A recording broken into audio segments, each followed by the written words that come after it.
Sir Gawain and the Green Knight. After the battle and the attack rolled at Troy, the town being down to smoking brands and ashes, that man enmeshed in the nets of treachery, the truce the men was tried for treason. I mean Aeneas, the highborn, who, with his noble kinsmen, conquered many countries and made themselves masters of almost all the wealth of the Western Isles. Romulus goes off in haste towards Rome, raises at first that fine city with pride, bestowing on her his famous name, which he still has now. Theseus builds new towns in Tuscany, and Longibert lays out homes in Lombardy. And joyfully, far over the French Sea, Felix Brutus founds Britain by ample down and bay, where war and joy and terror have all at times held sway, where both delight and horror have had their fitful day. And after Britain was founded by this brave fighter, rough fellows were fathered here who relished the fray and made much mischief in troubled times. More marvels have occurred in this country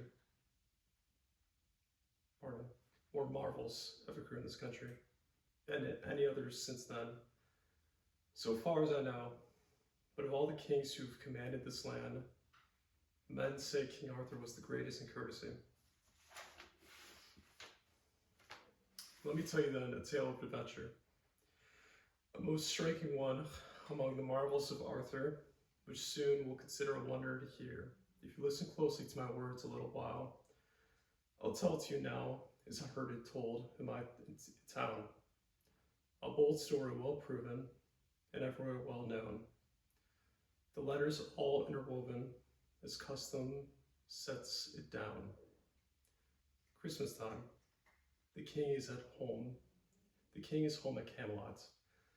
Among his many lords, all splendid men, all the trusted brothers at the round table, ready for court revels, carefree pleasures. Knights in great numbers at the tournament sports, jousted with much joy, as gentle knights will do, then rode to the court for the carol dances. The festival lasted 15 long days, of great mirth with all the meats that they could manage. Such clamor, and merriment were amazing to hear. By day a joyful noise, dancing at night, the happiness that rang through rooms and halls, with lords and ladies pleasing themselves as they pleased. So in delight they lived and danced there together. The knights of highest renown under Christ himself, the loveliest ladies that ever on earth drew breath, the handsomest king that ever kept court. All in that hall were beautiful young and of their kind, the happiest under heaven, a king of powerful mind, a company so proven would now be hard to find. With the new year so young, it had hardly begun. Those seated at the dais were given double servings. Then, when the sound of the chanting in the chapel subsided, the king came with all his knights to the hall, and loud cries leapt out from clerics and laymen. Noel, they shouted again and again, Noel. The noble knights ran forward with New Year gifts, handed out what they had, shouting with loud guessing games about each other's gifts. Even when they guessed wrong, the ladies laughed, and believe me, those who won weren't angry at all. This merrymaking took place before the meal. When they had washed, they took their tables. In their right ranks, highest first, as was fitting, Queen Guinevere, the gayest of all the gathering, sat at the high dais, which was hung with adornments, a canopy over her, silken curtains all around, damasks of Toulouse, and rich drapes from Turkestan, sewn and set off by the most detailed designs, in rich metals and jewels, beautifully beaten and wrought. No woman lovelier, her gray eyes glancing about. In beauty she had no peer, of that there was no doubt. But Arthur refused to eat till the rest were served. He was in a merry mood, like a mischievous boy. He liked a life of action and couldn't abide long stretch of lying about or sitting idle. His blood burned, his restless mind roused him. But that day he was driven by a different resolve.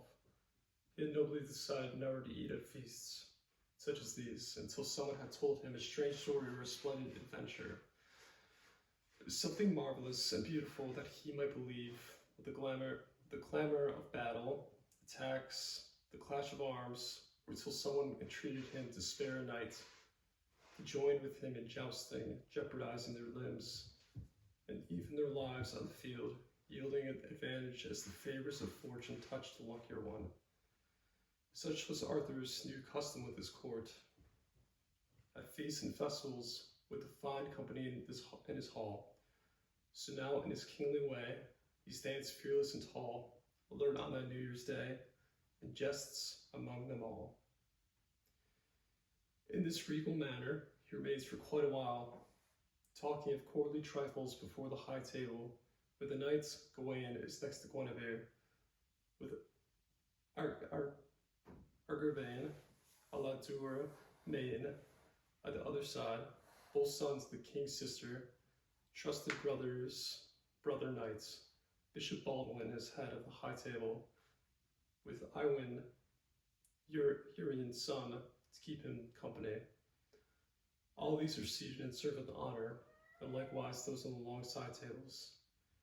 The first comes with the burst of trumpets, whose banner hung from them in brilliant colors, and now a clatter of kettle drums, a chifing of fifes, wild music that ricochets off walls and rafters, and the listeners' hearts leap with the lively notes. Costly, most delicious foods are carried in, great amounts of steaming meat, so many dishes, there's little space in front of the lords and ladies to set all the heaped silver platters that rapidly appear. Each man eats as he wishes, lustily takes his share. Each pair has 12 full dishes, brut wine and foaming beer. Well, I won't tell you more about the meal. You can be sure, of course, there was little lacking. But now another sound was stirring, one which would allow the king to come and dine. The first course had been served, told the court, the music hardly hushed, when there hove into the hall a hideous figure, square built and bulky, full flesh from neck to thigh, the heaviest horseman in the world, the tallest as well. His loins and limbs so large and so long, I think he may have been half giant.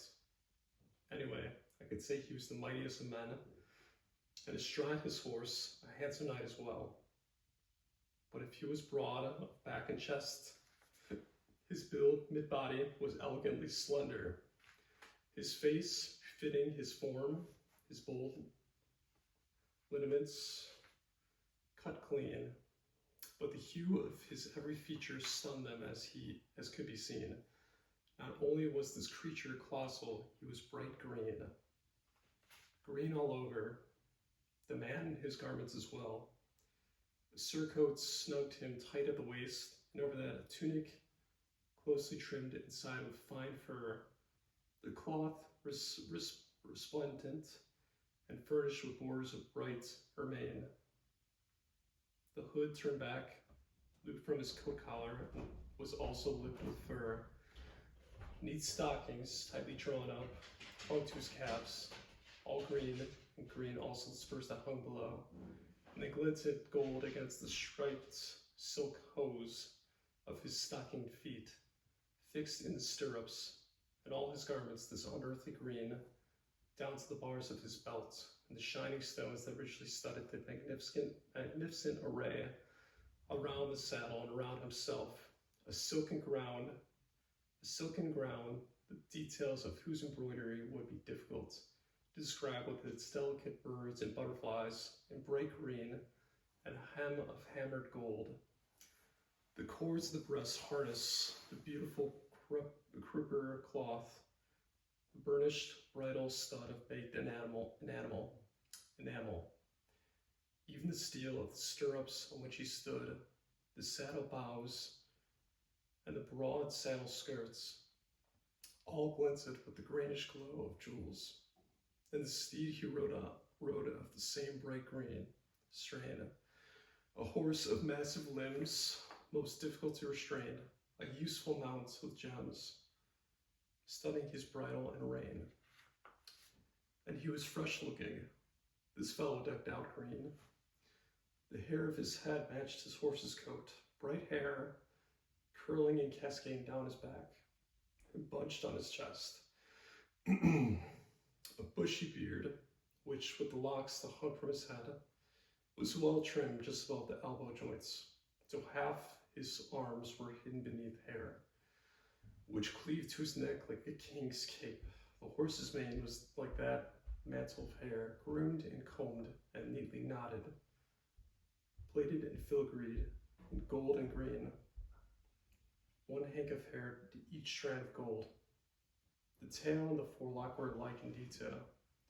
The bright green bands around them both were strung all along with studded stones and knit together with a knotted thong, along which a row of bells rang brilliantly. No one watching had ever before beheld a horse like that, and such a horseman had never crossed their tracks. To them he looked as bright as summer lighting that cracks the sky, and no might withstand his dreadful axe. And yet he wore no hauberk, bore no helm, no mail or metal plates, no arms or armor at all. No spear to thrust, no shield against the shock of battle, but in one hand a solitary branch of holly that shows greenest when all the groves are leafless. In the other hand he grasped his axe, a huge thing, a dreadful weapon, difficult to describe. The head of the big blade over a yard in length, the spike of green steel and wrought gold, the blade brilliantly polished with a broad edge, beautifully cast, the bite keen as a razor. The shaft he grimly gripped it by a straight staff wound with iron bands right to the end, engraved all about with elegant green designs, circled with lacework lashed to the end, and looped round and round the long handle with plenty of priceless tassels attached, with bright green buttons richly braided. Now he shoves past them all, heaves into the hall, and rides right up to the high table, afraid of nothing. He greeted no one, just glared over their heads.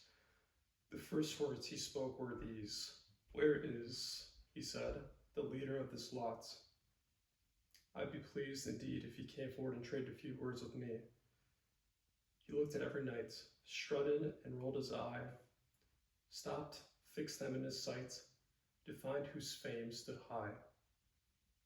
And they gazed at him a long moment, amazed.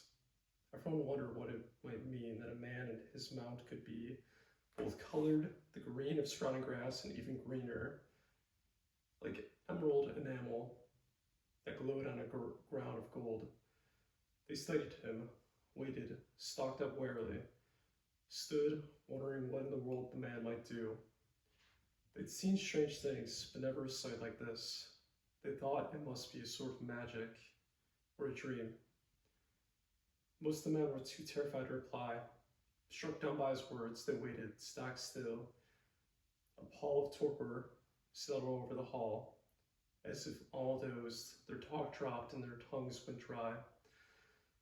Not only, I think, from fear, but also from courtesy to give the king they revere chance of the first reply. The king from the high board holds these curious things. Then, quite free of fear, greets him graciously.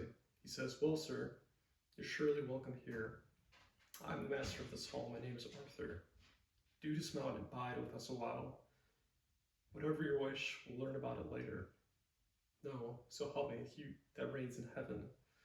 To pass time in this place was not my plan at all. But because your name, my lord, is so renowned, your castle and your court and your knights known as the hardiest on horseback, in armor most formidable, the fiercest at melees and tournaments, the bravest and best in the wide world, because they say the bright crown of courtesy itself sits here. These things have brought me by. Nothing but these, for, as sure as I bear this branch, I travel in peace and seek no trouble. Had I come belligerently, were I bent on war, I've a hauberk at home, and a helm also, a shield and a sharp spear, both shining bright, and I have other weapons to wield, that's for certain. But since I want no war, my dress is innocent. So if you're as bold as everybody says, you'll grant me graciously the sport that I seek by right. Well, if you're hungering, Sir Knight, Sir Courteous Knight, to try your strength, said the king, you'll certainly have your fight.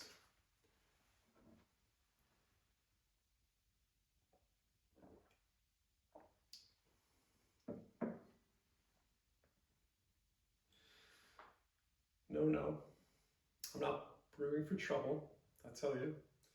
Besides, it's clear that there's no one here but beardless boys. If I bore armor, if I sat on a battle steed, no man could match me among these milksops. I need only some diversion for the new season. It's Yuletide and New Year. Here are many young men. If any now hold himself bold enough, if any so hot-blooded or so harebrained as his stomach to strike one stroke for another, I'll give him the gift of this beautiful battle axe, which weighs heavy enough for his every wish. And I shall bear the first blow, as I am, bare-necked. Now, if any man has the mettle to meet my challenge, let him step down and seize this weapon. There, I throw it down, let him take it as his own.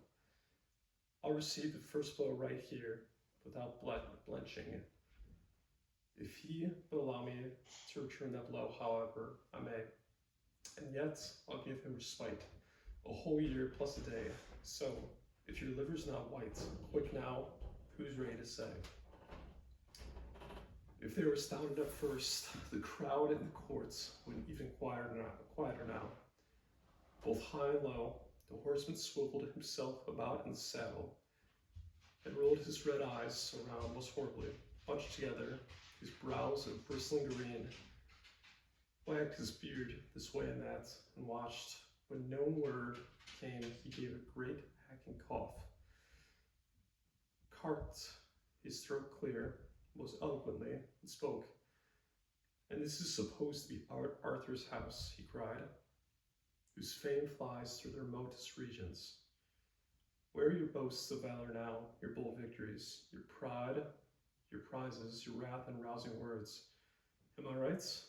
All the pageantry and power of the round table made nothing by the words of one man. You're all white with fear and not a whack fallen. And he laughs so loud the king blanched with anger. Then his brow darkened in shame, his face flushed, blood dim. He grew as wild as the wind, the whole hall turned grim. Then, being of noble kind, the king strode up to him and replied, by heaven, sir, your request's very silly, but as you ask for a silly thing, I'll see you have it. No man here is scared by what you've said. Give me your great battle axe. In the name of God, I'll easily provide what you've pleaded for. He leaps down lightly, seizes the man's hand, who also dismounts in high disdain. Arthur takes the axe, he grips the huge handle and swings it, practicing to hack him down. The fellow pulls himself to his full height, taller than any man in the hall by head and more. He stands there looking serious, smoothing his beard, remote, expressionless. He draws his coat down, unafraid, no more dismayed by the thought of an axe blow than if a knight nearby had fetched him a flagon of wine. Beside the queen, Gawain bows to the king, gives sign. Please, make a leash. It's plain. This little fight is mine. I would ask you, can you continue, Gawain, to his master and king, to bid me rise from my bench and stand beside you, so that I can quit the table courteously without causing displeasure to my lady queen. I wish to give counsel before this wise court. For truth to tell, it does not appear proper to me that a demand like this, delivered with such disdain, should be dealt with whether you wish or no. Whether you wish or no, directly, by you alone, while all around you sit many men, than whom few under heaven are firmer in will, or stronger in body when a battle begins.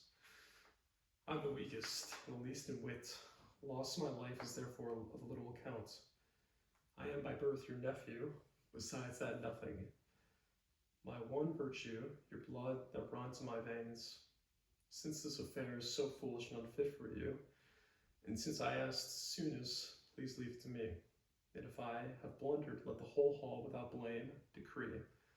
The nobles thereupon confer an augury, Gawain should take him on, and let the king stay free. Then the king commanded the knights to stand, and Hugh rose up promptly, prepared himself correctly, knelt down before the king and felt the cold weapon.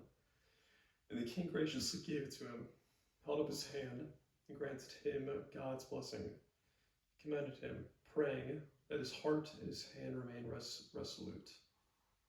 Take care, cousin, said the king, how you swing at him, for if you strike him right, I'm really sure you will stand any blow he plans to give you back. Gawain, axe in hand, goes towards the man, who bravely waits for him, afraid not a whit. Then the Green Knight speaks to Sir Gawain. Let's repeat our agreement before we go further. But first I entreat you, sir, teach me your true name, that I must trust you. In good faith, said the good knight, I'm Gawain, and I am to make this cut at you, come what may. And a 12-month from now, I'll take another one from you, which, with whatever weapon you choose, to pay it back. The knight gives him reply, Ah, Sir Gawain, what luck. I am pleased exceedingly that you will make the stroke. Yes, by heaven, Sir Gawain, the knight says, I'm delighted I'll get this gift from your hand. You have repeated precisely and truthfully all the conditions of the covenant I asked of the king. Say that you will assure me by your troth. You will seek me yourself, wherever your search takes you in the world, and you'll win the same wages as you give me before this fine company. Where shall I find you, sir? Where are you from? By him that made me, I know nothing of your home. Neither do I know you, your court, or what you're called, nothing. So please tell me your name, and I'll use all my wits to find my way to you.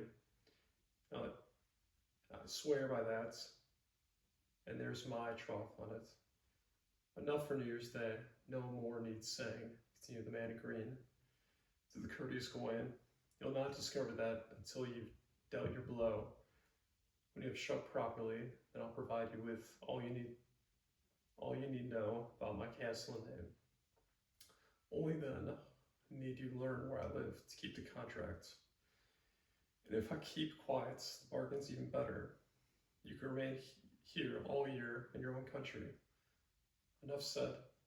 Now grip this axe until we see what stuff you're made. Gladly, sir, that I will, says Gawain. He strokes the blade. On the ground, the Green Knight girds himself. He lets his head fall forward, revealing the flesh. His long locks tumble down over his crown, baring the nape of his neck for the blow.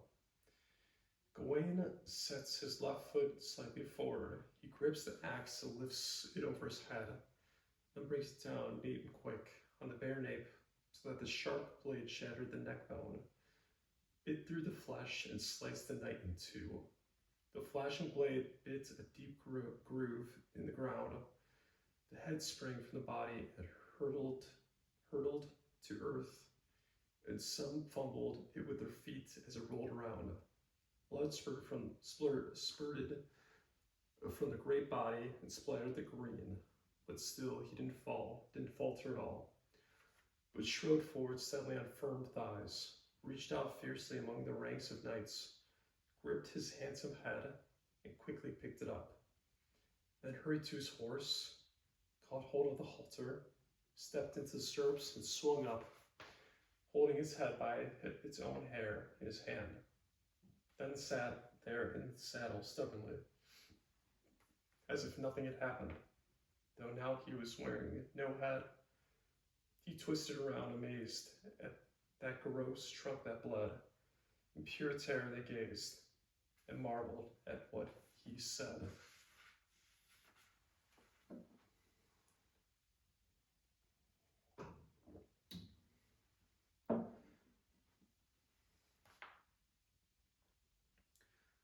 For now he holds the head in his hand, up high, and turns it to face the nobles at the table.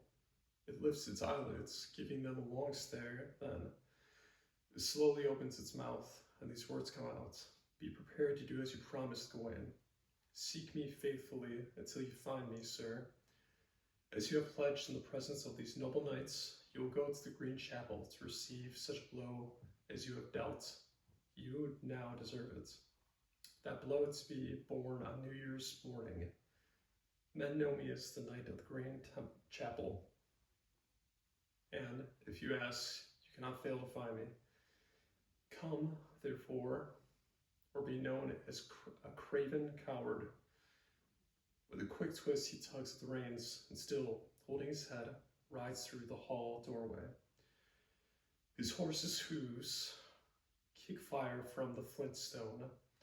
Which way he was headed, no one could really say, nor could they name the country whence he came. And so, while the king and his chosen knights laughed as they watched him go, yet they had to admit they'd seen a marvel too.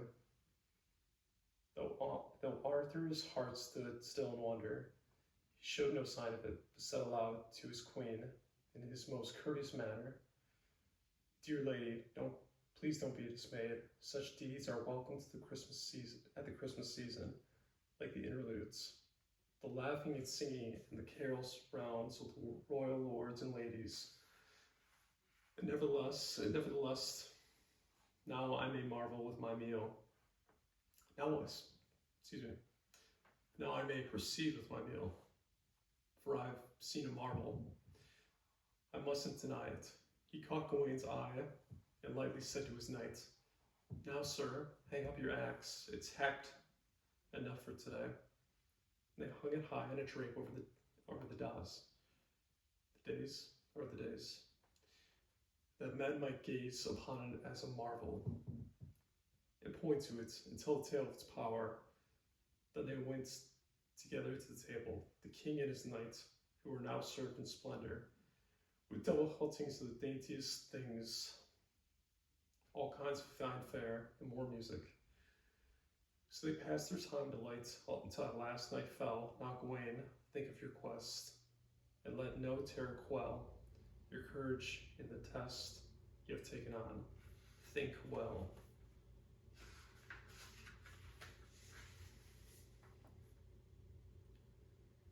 This novel event was Arthur's New Year present. At the dawn of the year, he yearned for such adventures.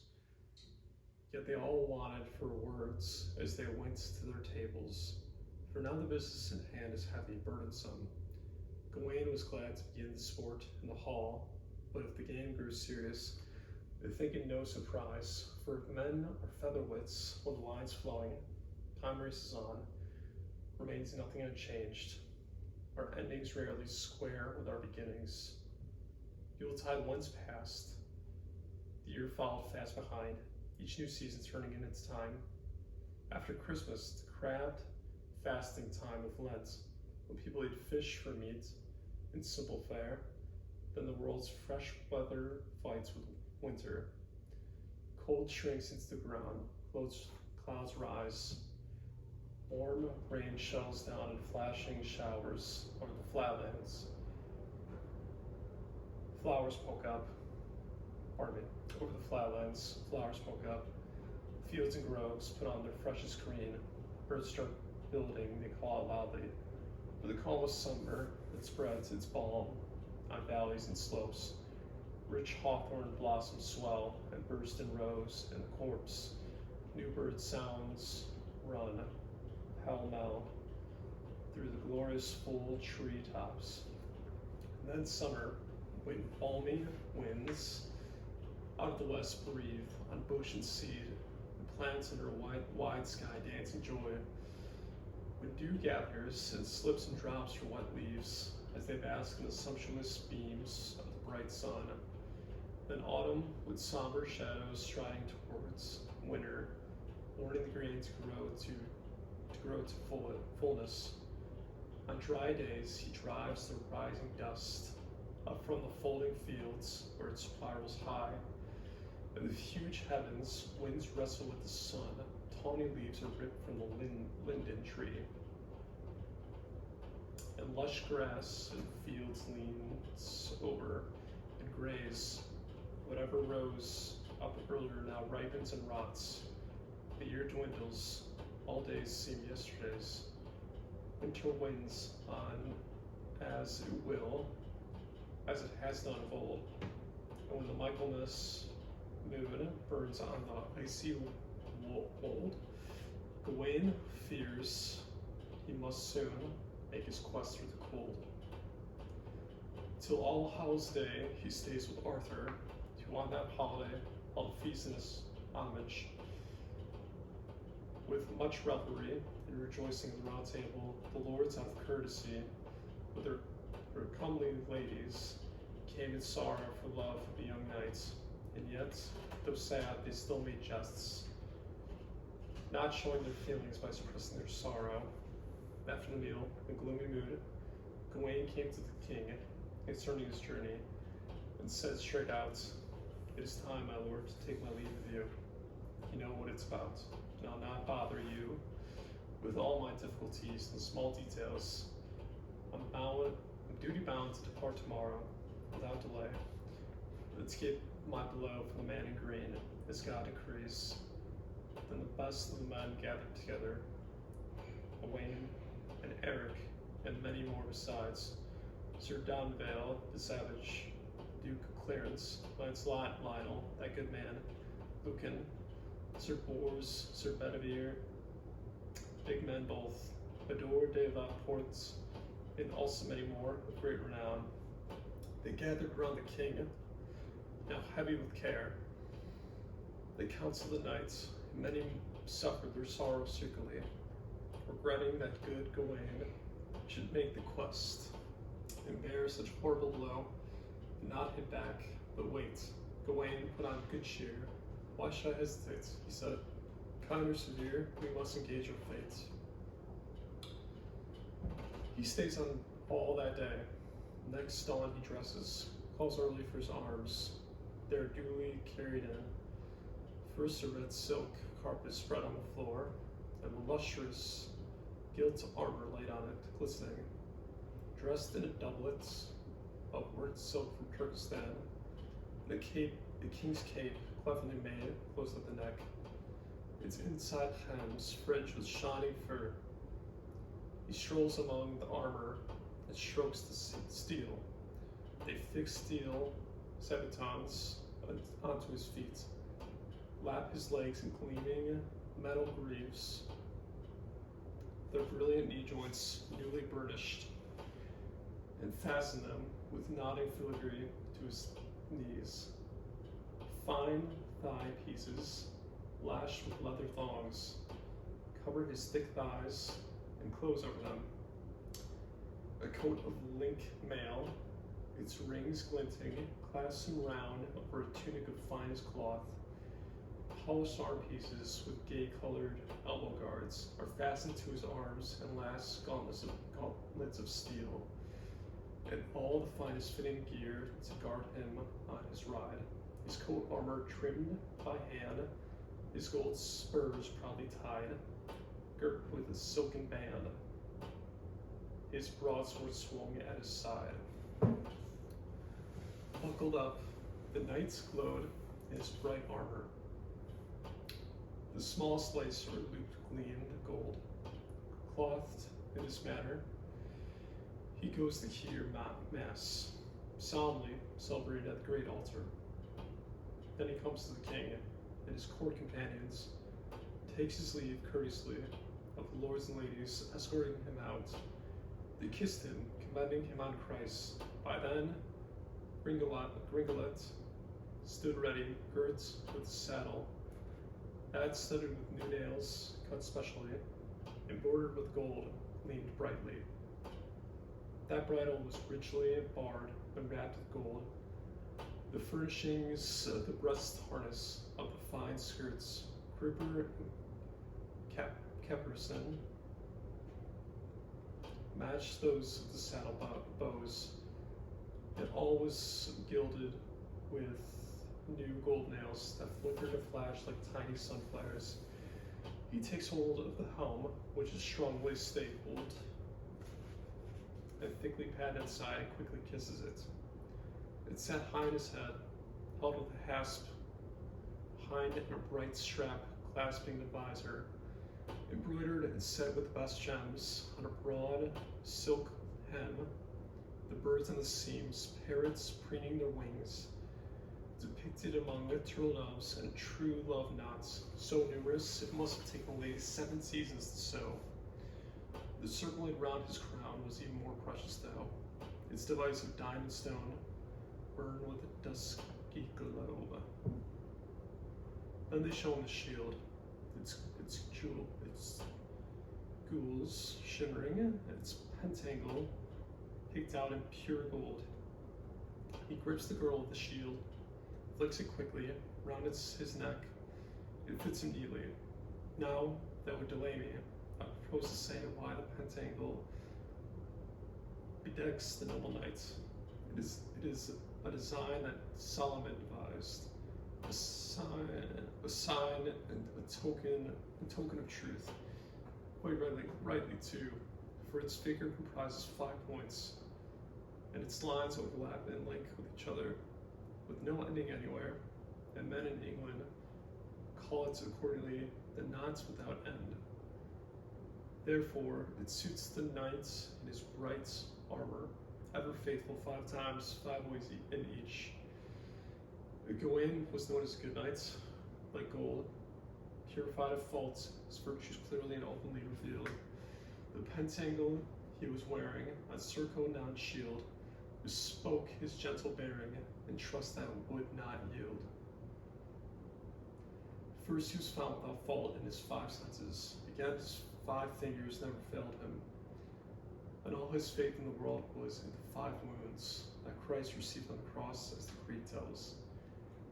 And whenever this warrior was embroiled in battle, his sole and steadfast thought was simply that his courage came finally from the 5 joys the courteous Queen of Heaven had from her child.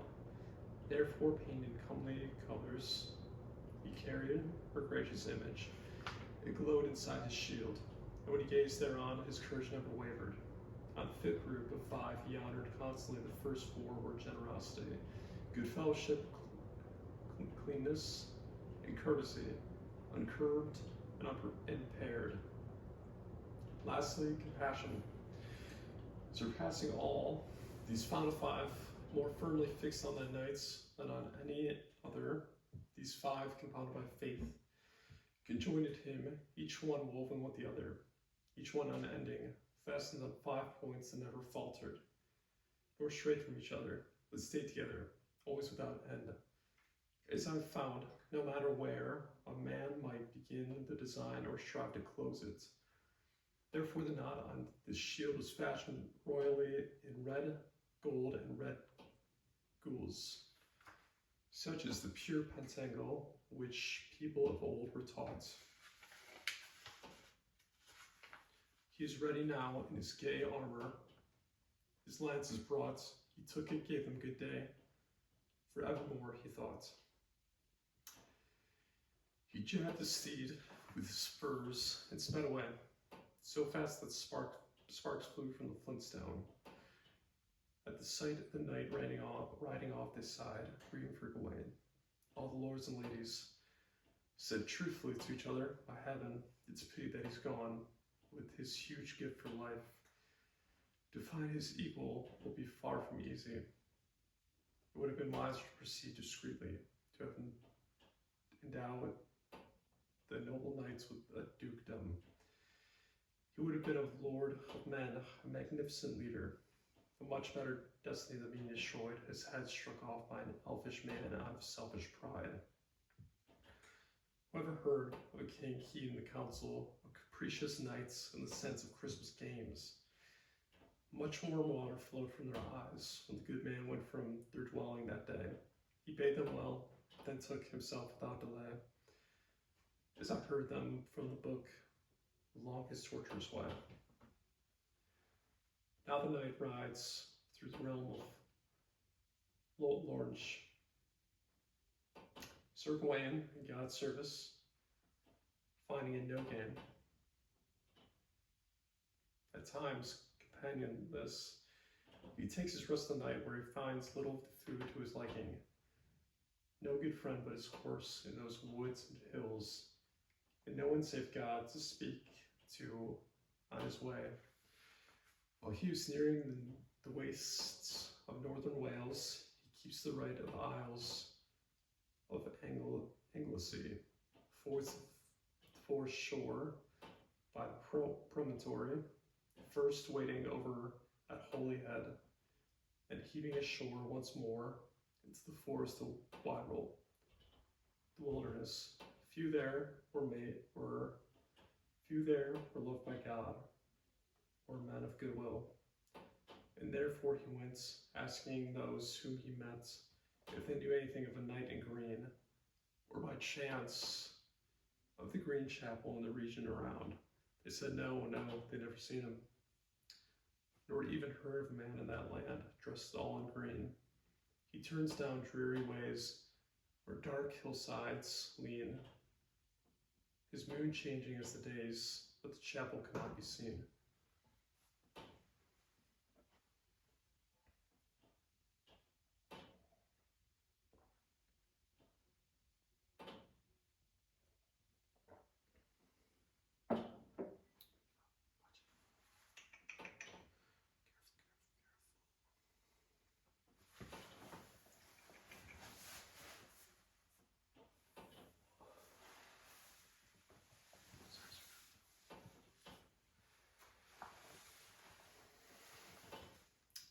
He clambers over rough slopes and courteous regions, and strange from his friends, he rides on, ranging far. At each waterford or river reach that he crossed, he found more often than not a foe before him, one so foul and violent he had to fight him. Among those hills he met so many marvels, it's hard to tell a tenth part of them all. Sometimes he wars with dragons, or with wolves, with Wadwos, who watched him from woodland crags, with bulls and bears, sometimes with savage boars, and giants from the high fells who followed him. Had he not been brave and sturdy, not served God, he would have died and destroyed many times, but if those fights were fierce, which was worse, when chilling water spilled out of the clouds, freezing as if foul, pelting the pale ground, almost killed by sleet, he slips in all his armor, more nights than enough. Among the rough rocks were plummeting cascades from the summits ran cold, or hung over his head in hard ice blades. This way, in danger and pain and hardship, over the land the night rides till Christmas Eve alone. Then in despair on his ride, he cries in plangent tone that Mary be his guide, to a house, a warm hearthstone. Through the morning he rides on merrily, beside a hill, into a dark wood, wonderfully wild. High hills all round, below a grove of oaks, huge and hoary, more than 100 of them. Hazel and hawthorn were tangled together there. and everywhere round mounds of hairy moss, hunched on bare branches, doleful birds piped out pitiful calls in the bitter cold. The night guides under them on Gringolet, through bogs and quagmires, quite alone, fearing the whims of fate, worried that he would never see the Lord's service, who on that same night was born of a maid to assuage our sorrow. And he implored him, saying, I beseech thee, Lord, and Mary, mother, so dear to us, that I might soon hear Mass in a holy place, and matins in the morning. I ask it meekly, and therefore promptly say my Paternoster, Avenue and Creed, Ave and Creed. In riding as he prayed, he repented each misdeed, and signed himself and said, May Christ's cross lend me speed. Hardly had he made the sign 3 times when in the midst of the wood he saw a moated castle on open ground rising from a mound. Bows of massive trees by the moats enclosed it, built on meadow ground, with a beautiful park all around. It was the finest castle ever kept by a knight, a spiked palisade, its palings tight together, surrounded many trees, and ran 2 miles around. The knight studied the stronghold from the side as it glimmered and glowed among the tall oak trees. He removed his helmet in reverence, humbly thanked both Jesus and St. Julian for their bounteous deed, their great courtesy in granting him his plea. Now, grant me a good night's lodging, he beseeched. Then, with his gold spurs, he urged Gringolet on. Gringolet. By good chance, he had chosen the main road, and it brought him to the drawbridge quick and straight. The bridge was strong upright, and shut tight every gate. Against the wind's worst might, those walls were inviolate.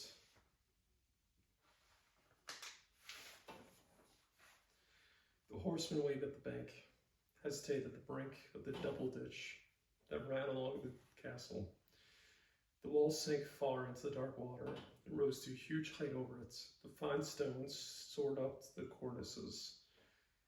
Its battlements were formed in a style most fitting, graceful turrets spaced out at intervals, and a row of lovely loopholes with locking shutters.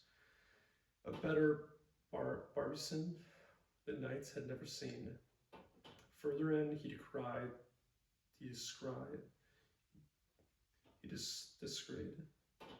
the walls. Further in, he descried the wall of the high hall, with its bold regular towers and tough battlements, and clusters of painted pinnacles, cleverly joined their high carved tops far up in the sky. He also caught sight of the chalk white chimneys that shattered immaculately on the tower tops. From any vantage point, so many turrets and towers amid the parapets, it scattered so thickly. It seemed a pure fancy or a model made from paper. From his horse, the knight thought it so inviting, he wondered, if I could work my way inside, our respite here in the holy season would be a time of grace. He called out, after a time, a porter high up, whose face smiled down, acknowledged him, and welcomed him to that place. Good sir, said Gawain, would you take a message for me to the lord of the castle and ask for lodging? Yes, by St. Peter, go at Ganis, replied the porter. You're welcome to lodge here as long as you like. He hurried off and straightway came back with many more people to receive the knight properly. They let fall the drawbridge, walked out towards him, and knelt down in courtesy on the cold ground to greet the man in a manner and they gauged befitting. They let him ride through the great gates, now wide apart. He bade them stand, passed over the bridge, where several of the men steadied his saddle. He dismounted, and more men stabled his steed. And then the knights and their squires descended to greet him, lead him off to the Lord's hall. As he unclasped his helmet, everyone hurried to seize it to their hands and serve this noble man. They relieved him of sword and shield and bore them off. Then courteously he greeted each man among them.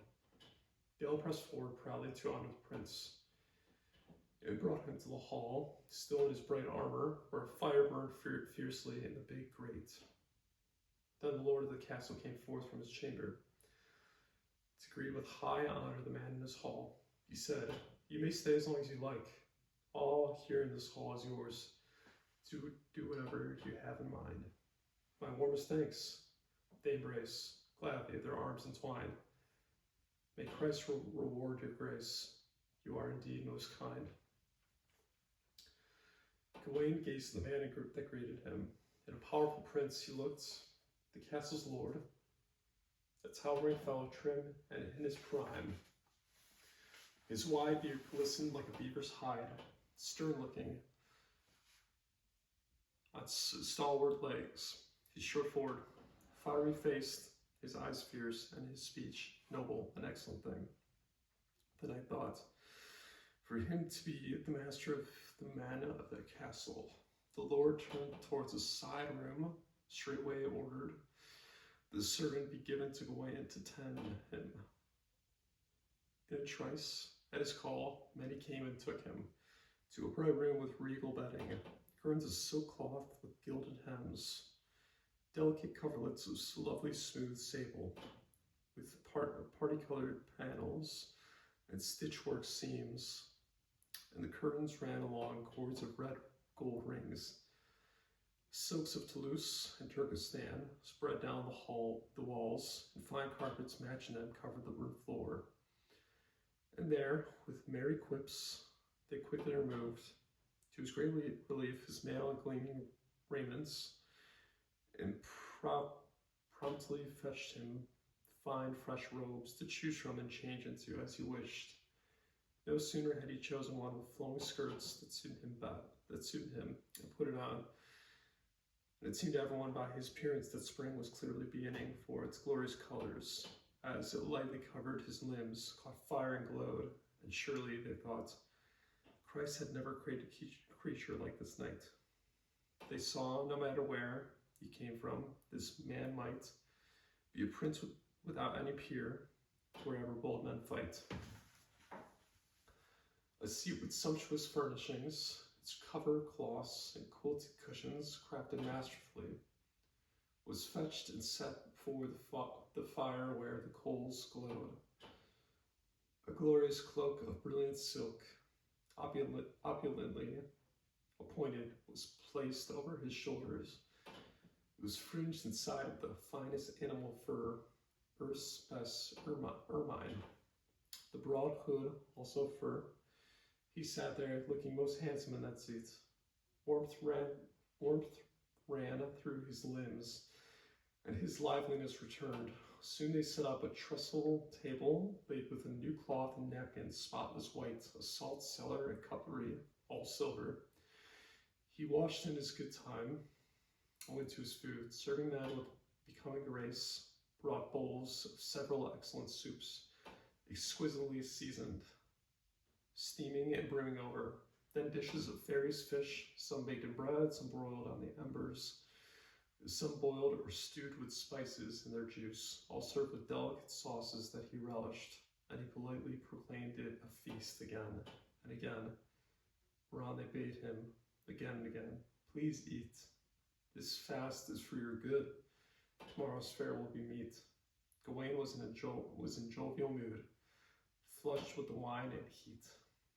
Then they asked and ascertained in a tactful way, by detailed questions put to the knight discreetly, that he was of Arthur's court, and he courteously revealed that he was a knight and kinsman of King Arthur. That royal and renowned lord of the Round Table, that it was, in fact, Gawain who sat before them. And he arrived as chance decided at Christmastide. When the Lord learned that Gawain was staying with him, he laughed loudly, delighted with his luck, and all the folk in the hall were full of joy. and presented himself without ado, because all virtue, excellence, strength, and good breeding belonged to this reputable person, praised everywhere, whose honor was held highest before all men, and each man said quietly to his companion, "Now we shall see a marvelous show of manners, and learn from the intricate turns of his conversation. Without even seeking, we'll see just what good talk can be. For the Prince of Courtesy walks among us. Surely God has showered his grace on us in granting us a guest such as Gawain. At the season when all on earth sing the birth of God above, surely we shall receive from him a knowledge of fine ways, and I believe the subtle speech of love." By that time, dinner was done, the fine company rose, night was now closing in. Chaplains made their way to the chapel, and bells rang out richly as befitting the blessed evening song, the blessed evening song of the festive season. The Lord attends, his lady there also. She goes in gracefully to her private pew, and straightway Gawain enters the chapel as well. The Lord takes hold of the fold of his gown that leads him to a seat, acknowledges him, speaks his name, adding moreover that his presence gladdens him more than anything. Gawain thanks him again. They embrace, then sit together silently through the service.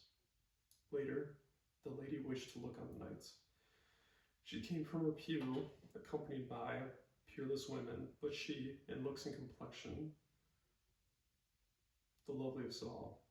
Well-groomed, graceful, perfectly poised, even lovelier than Guinevere, thought Gawain. He goes forth into the chapel to greet her formally.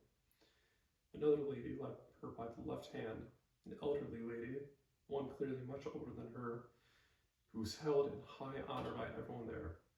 These were two quite unlike in every way. One was winsome and young, the other withered. A glow of rosette color shone on the first, while rough and wrinkled cheeks hung from the other. Kerchiefs and clusters of pearls adorned the younger. Her breast and bright throat, showing bare, glowed more freshly than the first snow on the hills. The other, swathed in a gorgets that hid her neck, her swart chin wrapped in chalk-white veils, her forehead muffled in folds of silk, was trellised, round with trefoils and jingling rings. Nothing of her uncovered but her black brows, her two eyes, her nose, and naked lips, all sour to the sight till strangely bleared. A beautiful lady by God, let it not be denied. Squat body and thick waist, her buttocks full and wide, much daintier to his taste, the young one at her side. Gawain, gazing on the one who looked so gracious, received the Lord's consent to go further in greeting. He faces the old one first, bows very low.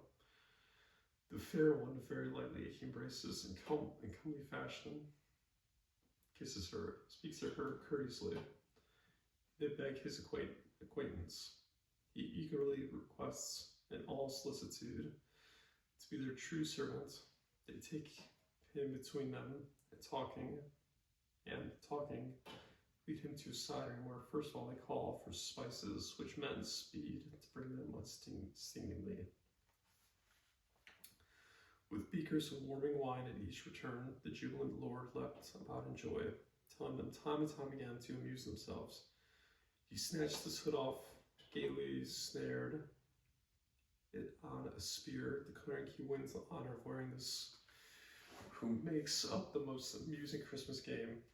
My faith, with the help of my friends, I'll fight the best of you before I give this garment up. With whirling words and laughter, the Lord enjoys himself. That night, with many games for Sir Gawain, to make him glad. Until the hour being late, Bring lights, the fine host said. Gawain gave all good nights and went off to his bed. So the morning, when men are mindful of the time that the Lord for our destiny was born to die, for whose sake wakens in every house in the world, fell to them there as well as that day delicious foods, both at the formal dinner and the more casual meals were plentifully served by strong men at the long days. The ancient lady sat in the loftiest place with the Lord, I believe out of courtesy beside her. Gawain and the lovelier ladies sat together at the central board where the food was served first. Then all in the hall were subsequently served from according to their state, the appropriate form. There was meat, great mirth, and much delight. Difficult indeed to describe to you now, if I try to tell you all its finer details, but I do know that Gawain and the lovely lady delighted in each other's bright company, and in the deft dalliance of courtly conversation, no innuendo darkened their delicate speech. Their witty wordplay surpassed the sports of the many of the other lords, with blares of trumpets, drums, loud measures, and pipes with their pleasing airs, all tended to their pleasures, and these two looked to theirs.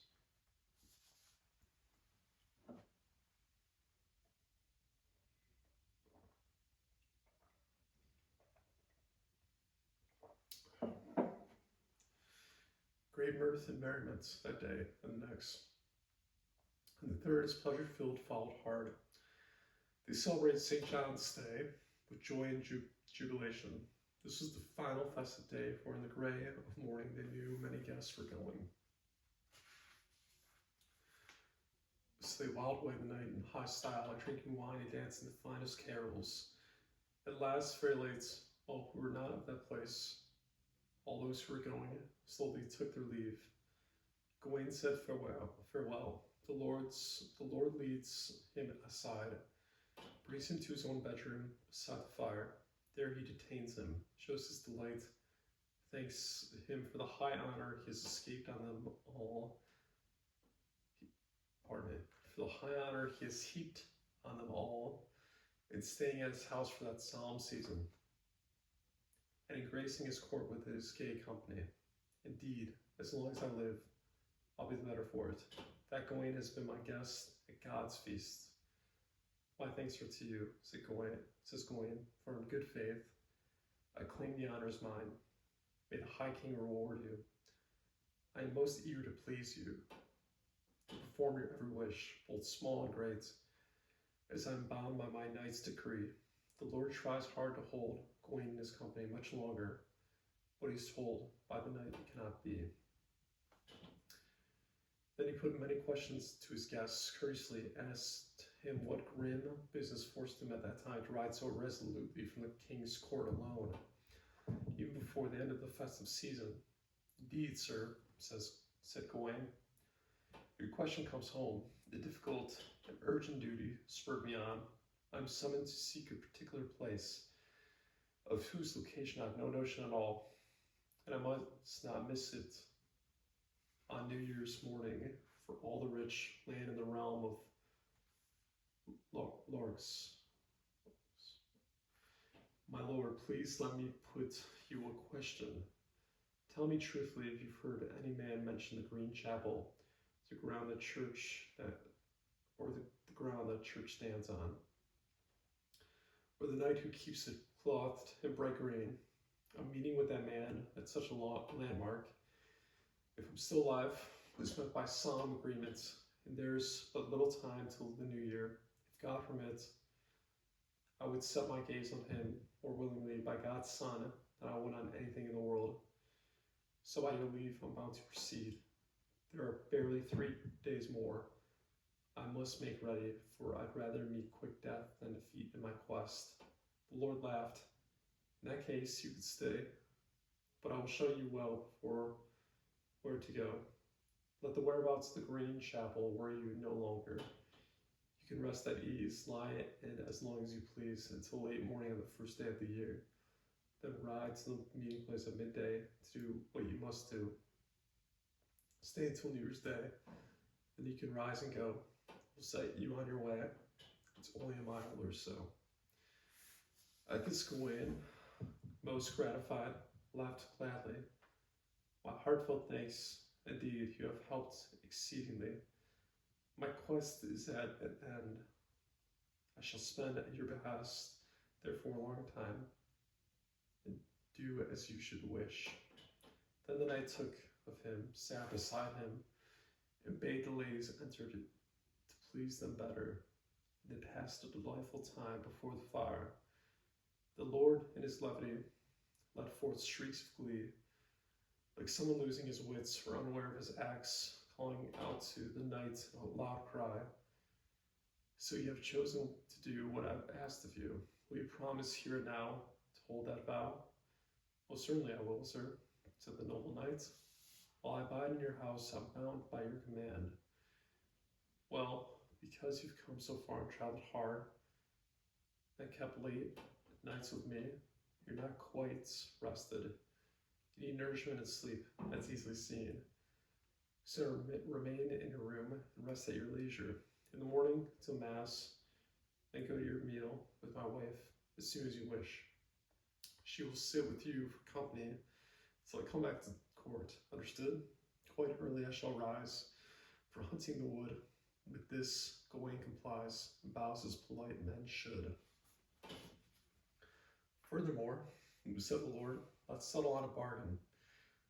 Whatever I win at hunting will henceforth be yours, and you in turn will yield whatever you earn.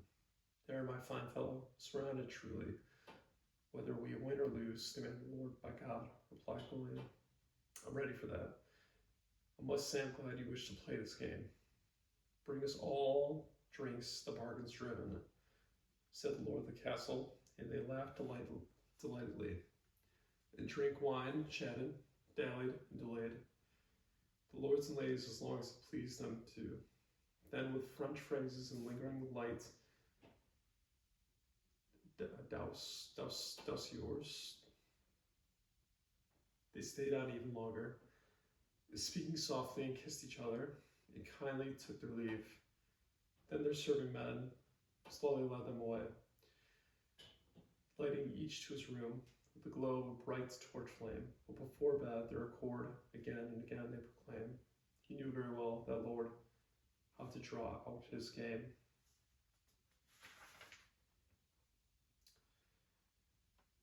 We're about halfway through, so I'm going to